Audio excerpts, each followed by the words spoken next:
आप देख रहे हैं रोशन पाकिस्तान न्यूज।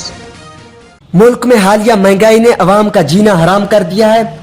आज दूसरों को रोटी पका के देने वाले अपनी रोटी की खातिर और महंगाई से तंग आए हुए मुत्तहिद नान बाई एसोसिएशन के मरकजी सदर मोहम्मद शफीक कुरैशी और जनरा नान बाई एसोसिएशन के सदर फजल करीम अब्बासी दीगर मरकजी मेंबरान के साथ प्रेस कॉन्फ्रेंस करने के लिए इस्लामाबाद प्रेस क्लब पहुंचे। प्रेस कॉन्फ्रेंस करते हुए मरकजी रहनुमाओं का कहना था कि हुकूमत तंदूर वालों का माशी कत्ल बंद करे, वरना हम 10 मुहर्रम के बाद पुरअमन मुजाहरे और शटर डाउन हड़ताल करेंगे। शफीक कुरैशी मरकजी नॉन बाई एसोसिएशन का प्रेसिडेंट हूँ जी।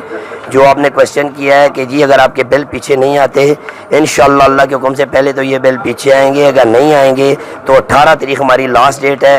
18 तारीख को इंशाअल्लाह हम पूरे पाकिस्तान में शटल डाउन करेंगे, जिसके बाद इसके अलावा हमारे पास और कोई रास्ता कोई हाल नहीं है। आटे और फाइन के रेट उन्होंने बहुत बढ़ा दिए, 500 से 600 रुपये पर बैग इन्होंने बढ़ाया है। और उसके बाद हमने मजबूर हम इंतजामी के साथ मिलते हैं, वो हमें एडुकेशन नहीं थे, हमने 10 और 12 का रेट कर दिया है। और कुलचा हमने 15 रुपये किया, जो उसके तेल लगते हैं वो बेकरी आइटम होता है। उसके अलावा हम ये छापे मारते हैं, जुर्माने करते हैं, बारी दुकानें सील करते हैं। और हमारी जो रिक्वेस्ट है वो वज़ीर-ए-आज़म पाकिस्तान इमरान खान साहब से है कि इन पे हमारी इस केस पे नज़रसानी करें और इनकी रोकथाम की जाए। हम कभी ये नहीं चाहते कि हम रोटी महंगी करें। कैमरामैन इरफान हैदर के साथ हशमत बलोच, रोशन पाकिस्तान न्यूज, इस्लामाबाद।